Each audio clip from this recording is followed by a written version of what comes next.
Chapter 10. That Holy Communion is not lightly to be omitted. The voice of the Beloved. Thou must frequently betake thee to the fountain of grace and divine mercy, to the fountain of goodness and all purity, to the end that thou mayest obtain the healing of thy passions and vices, and mayest be made stronger and more watchful against all temptations and wiles of the devil. The enemy, knowing what profit and exceeding strong remedy lieth in the Holy Communion, striveth by all means and occasions to draw back and hinder the faithful and devout, so far as he can. For when some set about to prepare themselves for Holy Communion, they suffer from the more evil suggestions of Satan. The very evil spirit himself, as is written in Job, cometh among the sons of God, that he may trouble them by his accustomed evil dealing, or make them over timid and perplexed, to the intent that he may diminish their affections, or take away their faith by his attacks, if haply he may prevail upon them to give up Holy Communion altogether, or to come thereto with lukewarm hearts. But his wiles and delusions must not be heeded, howsoever wicked and terrible they be. But all his delusion must be cast back upon his own head. The wretch must be despised and laughed to scorn. Neither must Holy Communion be omitted because of his insults and the inward troubles which he stirreth up. Often also too much carefulness, or some anxiety or other touching confession, hindereth from obtaining devotion. Do thou according to the counsel of wise men, and lay aside anxiety and scruple, because it hindereth the grace of God, and destroyeth devotion of mind. Because of some little vexation or trouble, do not thou neglect Holy Communion, but rather hasten to confess it, and forgive freely all offences committed against thee. And if thou hast offended any man, humbly beg for pardon, and God shall freely forgive thee. What profiteth it to put off for a long time the confession of thy sins, or to defer Holy Communion? Cleanse thyself forthwith, spit out the poison with all speed, hasten to take the remedy, and thou shalt feel thyself better than if thou didst long defer it.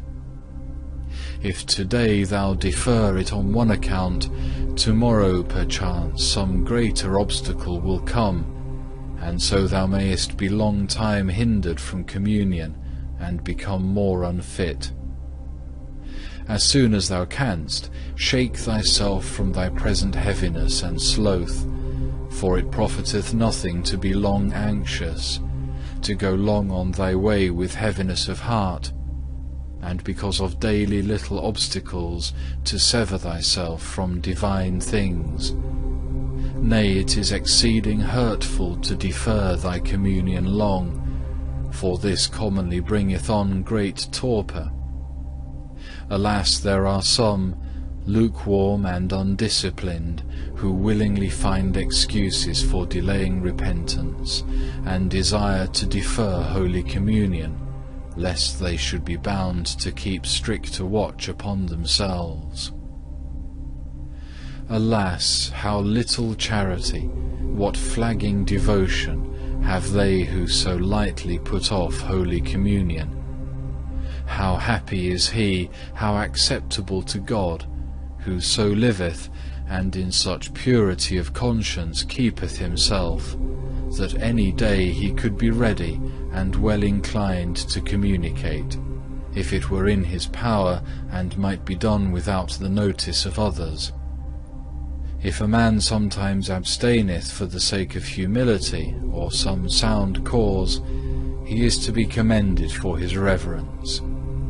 But if drowsiness have taken hold of him, he ought to rouse himself and to do what in him lieth, and the Lord will help his desire for the good will which he hath, which God specially approveth. But when he is hindered by sufficient cause, yet will he ever have a good will and pious intention to communicate, and so he shall not be lacking in the fruit of the sacrament. For any devout man is able every day and every hour to draw near to spiritual communion with Christ, to his soul's health, and without hindrance. Nevertheless, on certain days and at the appointed time, he ought to receive the body and blood of his Redeemer with affectionate reverence, and rather to seek after the praise and honour of God than his own comfort.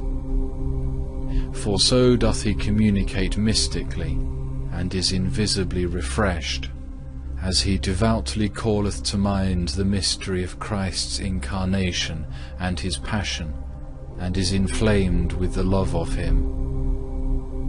He who only prepareth himself when a festival is at hand, or custom compelleth, will too often be unprepared. Blessed is he who offereth himself to God for a whole burnt offering, so often as he celebrateth or communicateth. Be not too slow, nor too hurried in thy communicating, but preserve the good received custom of those with whom thou livest. Thou oughtest not to produce weariness and annoyance in others, but to observe the received custom, according to the institution of the elders, and to minister to the profit of others, rather than to thine own devotion or feeling.